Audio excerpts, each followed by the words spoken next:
Hello, everyone. I am Chuang. Let's draw a Abelisaurus.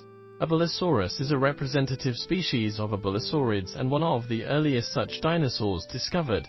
Their typical feature is the very small forelimbs, some even smaller than those of T-Rex. Their hind legs were slender, and their body was cylindrical and thick with a row of spikes on the back. Their head was round, which is their most recognizable feature. The most famous abelisaurid should be Carnotaurus. Abelisaurus looked like Carnotaurus without the horns. Now, let's begin. Abelisaurus had small eyes. Around its eye sockets was a ring of keratinous structure, protecting the eyes like a swim ring.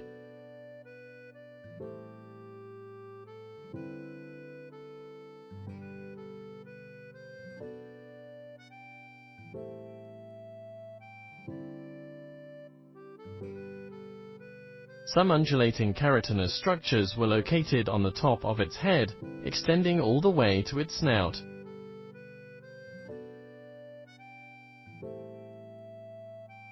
Here, we draw its nostril.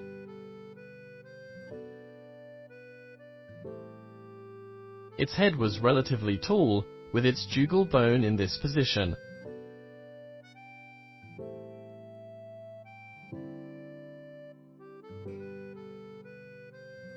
Its skull was somewhat tall and thick. Then, we draw its mouth, which housed relatively small and delicate teeth. Next, let's draw its mouth muscles.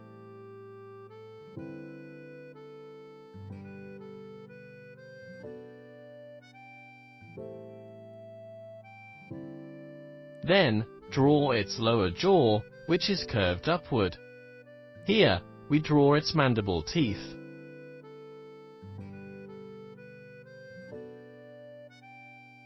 Then, draw the rear part of its lower jaw. Here is its ear.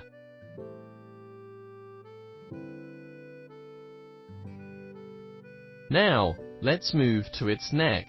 The starting point of the neck is just above the skull, with a tall upward bump.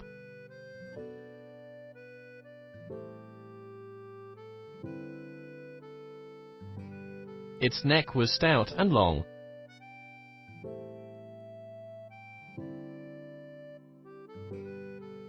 Moving backward, let's draw its body. We outline its chest here,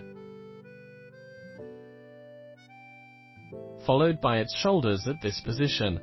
Its shoulder blades were very thick and large. It had very short forelimbs with 4 fingers.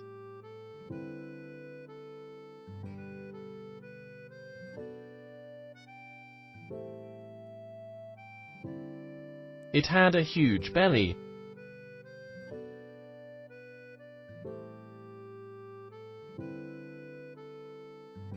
Next, let's draw its legs, its relatively robust thigh.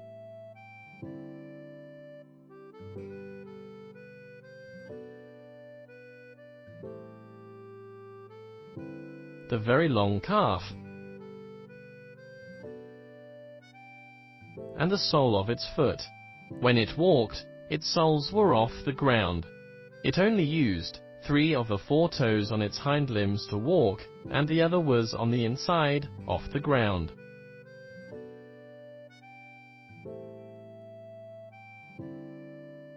Now, let's draw the other leg. We draw it running forward so this leg can be lifted off the ground. The 3 larger toes used for walking,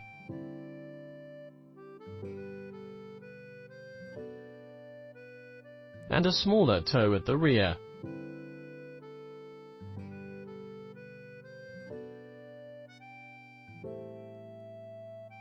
Here is its pubic bone, and what's behind it is the ischium. Abelisaurus had a very thick tail.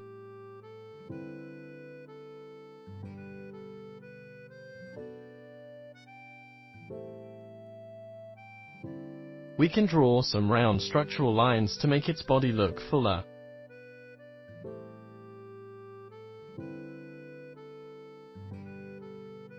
We can also draw larger scales evenly distributed on both sides of its body.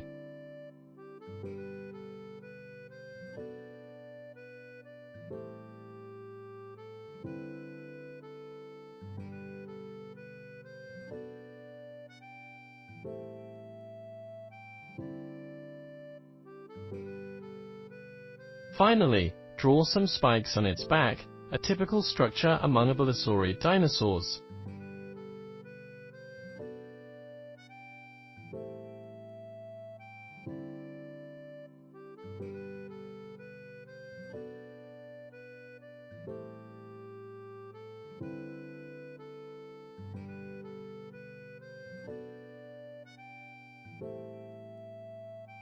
Good, like this, we've finished drawing this Abelisaurus.